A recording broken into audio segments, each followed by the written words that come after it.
અગાઉ અંબિકા ટાઉનશીપના રહેવાસીઓએ જનતા રેડ કરી અને દારૂ તથા અસામાજિક પ્રવૃત્તિઓનો પર્દાફાશ કર્યો હતો। આ લોક આંદોલન આગળ વધતા આજે કોર્પોરેશનને કમિશનરને આવેદનપત્ર આપી રજૂઆત કરવા માટે લોકો ગયા હતા। સ્થાનિકોનું ટોળું મનપા કચેરી ખાતે પહોંચ્યું હતું અને કમિશનર તથા અધિકારીઓને યોગ્ય પગલાં લેવા માટે આવેદનપત્ર આપવામાં આવ્યું હતું। સ્થાનિક લોકોએ ચીમકી પણ આપી હતી કે જો યોગ્ય અને ત્વરિત પગલાં લેવામાં નહીં આવે તો આંદોલન આગળ વધશે અને તેની જવાબદારી કોર્પોરેશનના કમિશનર તથા અધિકારીઓની રહેશે। જુઓ રાજકોટથી મિલન ત્રિવેદીનો રિપોર્ટ। રજૂઆત કરવા માટે એમાં સાહેબ એવું છે કે અમારો એક ઇસ્યુ જે 2019 થી ચાલુ છે, અત્યાર સુધી આનું કઈ નિરાકરણ આવ્યું નથી અને હવે કોઈ પણ વ્યક્તિ અને કોઈ પણ વિસ્તારના રહીશોની એક સહન કરવાની શક્તિ હોય એની લિમિટ આ લોકો વટાવી ચૂક્યા છે।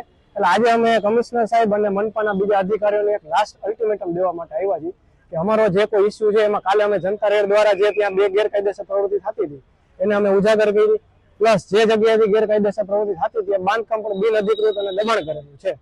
અમારા ત્યાં શ્રીનાથજી પાર્ક સોસાયટી શેરી નંબર 2 અને 3 અત્યારે રેગ્યુલર છે, 1 નંબરની શેરી બહુ છે જ નહીં, કઈ તો ચાલે, એટલે ત્યાં આ બાંધકામ છે।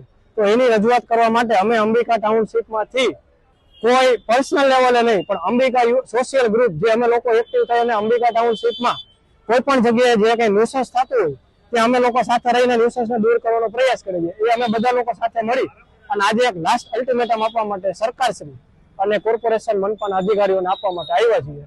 જો 7 દિવસની અંદર આ ઇસ્યુનું નિરાકરણ નહીં આવે તો આવનારા સમયમાં રસ્તા રોકો આંદોલનથી માંડી અને બીજા કાયદા પણ હાથમાં લેવામાં આવશે। તો એના માટેની ટોટલ જવાબદારી મ્યુનિસિપલ કમિશનરથી માંડી પોલીસ ખાતાથી માંડી અને મનપાના બધા અધિકારીઓની રહેશે। સ્થાનિકો દ્વારા હપ્તા લેવાનો પણ આક્ષેપ કરાયો છે। વધુમાં સ્થાનિકો દ્વારા આક્ષેપ કરવામાં આવ્યો હતો કે ખુદ કોર્પોરેટરની શેરીમાં જ ગેરકાયદેસર બાંધકામ કરેલું છે, તેમજ આ રીતે અનેક જગ્યાએ ગેરકાયદેસર બાંધકામના ખડકલા કરી દેતા રજૂઆત કરવા માટે પહોંચ્યા હતા।